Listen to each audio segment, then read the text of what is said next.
जय श्री राम। अब आगे है बहुविधि मुनि प्रबोधि प्रभु तब भय अंतर ध्यान सत्य लोक नारद चले करत राम गुणगान। बहुत प्रकार से मुनि को समझाकर प्रभु अंतर ध्यान हो गए। नारद जी भी राम जी के गुणों का गान करते हुए सत्यलोक यानी ब्रह्मलोक को चले गए। हरगन मुनि जात पत देखी विगत मोह मन हरस विशेखी अच्छ भीत नारद पही आए गही पद आरत वचन सुनाए। हम गण हम न विप्र मुनि राया हर गण हम न विप्र मुनि राया बद अपराध कीन फल पाया श्राप अनुग्रह करम कृपाला बोले नारद दीन दयाला। महादेव जी के गणों ने नारद मुनि को मोह रहित और बहुत प्रसन्न मन से मार्ग में जाते देखा। वे बहुत डरते हुए उनके पास आए और चरण पकड़कर दुख भरे वचन बोले।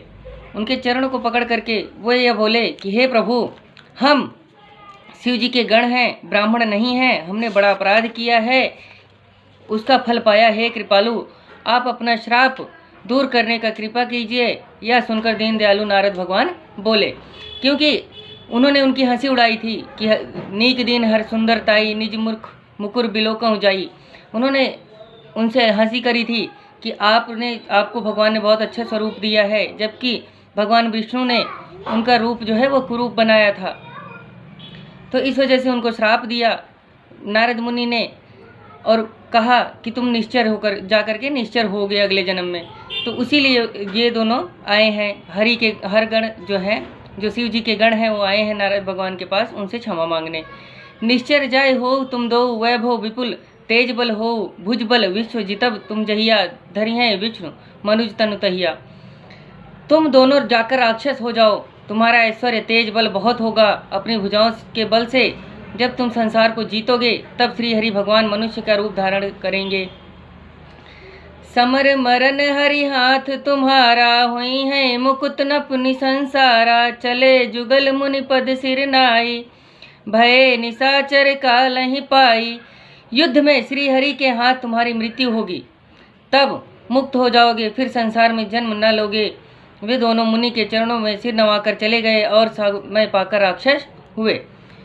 जो हर गण यानी शिव जी के गण मुनि की हंसी उड़ा रहे थे, उस विवाह में जब मुनि को भ्रम हुआ था, उनको श्राप मिला और वही जो है आगे जाकर के जन्म लिए और बहुत बड़े राक्षस हुए।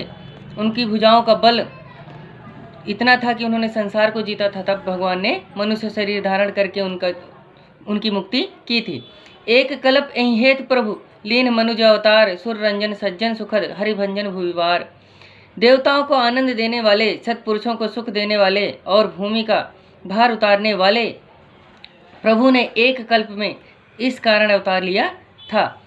एहि विधि जन्म करम हरि के रे सुंदर सुखद विचित्र घनेरे कल्प कल्प प्रभु प्रति अवतरहि चारु चरित नाना विधि करहि तब तब कथा मुनि सन गाई परम पुनीत प्रबंध बनाई। विविध प्रसंग अनूप बखाने करहि न सुनिया चरजु सयाने हरि अनंत हरि कथा अनंता कहीं सुनहि बहुविधि सब संता। रामचंद्र के चरित सुहाए कल्प कोटि लगी जहीं जाहि न गाए। यह प्रसंग मैं कहा भवानी हरि माया मोहि मुनि ज्ञानी प्रभु कौतुकी प्रणत हितकारी सेवत सुलभ सकल दुखहारी। सुर नर मुनि को नाही जहि न मोह माया प्रबल अस विचार मन माहि भजिय माय महामाया पति हैं। इस प्रकार भगवान के जन्म और कर्म अनेक सुंदर सुखदायक और बहुत ही विचित्र हैं। प्रत्येक कल्प में जब जब भगवान अवतार लेते हैं और अनेक प्रकार के सुंदर चरित्र करते हैं, तब तब पवित्र काव्य रचना कर उन मुनीश्वरों ने कथाओं का वर्णन किया। उनमें भांति भांति के अनुपम प्रसंग हैं जो कि वर्णन किए गए हैं, जिन्हें सुनकर चतुर लोग आश्चर्य नहीं करते हैं कि भगवान ने ऐसा किया होगा। श्री हरि अनंत हैं, उनकी कथाएं भी अनंत हैं, जिन्हें साधु बहुत प्रकार से कहते और सुनते हैं। श्री रामचंद्र जी के सुहावने चरित्र करोड़ों कल्पों में भी नहीं गाए जा सकते। हे पार्वती, यह प्रसंग मैंने तुमको इसलिए सुनाया कि हरि की माया से ज्ञानी भी मोहित हो जाते हैं। जैसे नारद भगवान को मोह हुआ था, वैसे ही ज्ञानी भी मोहित हो जाते हैं। प्रभु कौतुकी और भक्त हितकारी हैं, सेवा करने से सुलभ और सब दुखों को हरने वाले हैं। देवता मनुष्य और मुनि कोई भी ऐसा नहीं है जिसे भगवान की प्रबल माया ने मोहित नहीं किया हो। ऐसा मन में विचार कर महामाया के स्वामी श्री भगवान का भजन करना चाहिए। ऐसा मानकर कि भगवान से बड़ा कोई नहीं है, या सब जानते कि भगवान से बड़ा कोई नहीं है, पर ऐसा मान कर कि भगवान अनंत हैं और उनके भजन भी अनंत हैं, भगवान के भजन करना चाहिए। आगे है, अपर हेतु सुन शैल कुमारी, कहूँ विचित्र कथा विस्तारी, जहि कारण अज अगुण रूपा, ब्रह्म भयं कौशलपुर भूपा। जो प्रभु विपिन फिरत तुम देखा, बंधु समेत धरे मुनि बेशा, जासु चरित अवलोक भवानी, सती शरीर रहु बहुरानी, अजौ न छाया मिटति तुम्हारी, तासु चरित सुन भ्रमरुजहारी, लीला कीन जो तहीं अवतारा, सो सब कहियो मति अनुसारा। भरद्वाज सुनि शंकर बानी, सकुच सप्रेम उमा मुस्कानी, लगे बौर बरन वृष केतु, सो अवतार भयं जहि हेतु।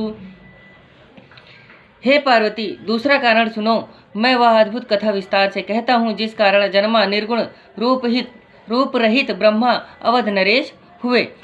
प्रभु को वन में भाई लक्ष्मण सहित मुनि के वेश में फिरते तुमने देखा था, और जिनके चरित्र को देखकर हे पार्वती तुम सती के शरीर से ऐसे मोह को प्राप्त हो गई थी, अब भी तुम्हारी भ्रम रूपी छाया दूर नहीं होती। अब उन्हीं के चरित्र को सुनो। भ्रम रूपी रोग को दूर करने वाले जो लीलाएं उस अवतार में की हैं, सो अब अपनी बुद्धि के अनुसार कहूँगा। याज्ञवल्क्य जी कहते हैं, हे भरद्वाज, शिव जी के वचन सुनकर पार्वती जी सकुचाई और स्नेह सहित मुस्काने लगी। तब शिव जी वह अवतार किस कारण से हुआ उसका वर्णन करने लगे। सो मैं तुम सन कहूँ सब, सुन मुनीश मन लाई, राम कथा कलिमल हरणी, मंगल करनी सुहाई। हे मुनीश, वह सब मैं तुमसे कहता हूँ, मन लगा करके सुनो। रामचंद्र जी की कथा कलयुग के पापों को हरने वाली, मंगल करने वाली और सुहावनी कथा है, ऐसा याज्ञवल्क्य जी ने कहा। और कथा अब प्रारंभ होगी जहाँ पे प्रभु का जन्म होगा। पहले रावण की कथा शुरू होगी कि रावण किस जन्म में क्या थे और फिर रावण का जन्म कैसे हुआ। इसी के साथ प्रभु श्री रामचंद्र जी की कथा में बने रहने के लिए आप सबका दिल से धन्यवाद। जय श्री राम। जय श्री राम।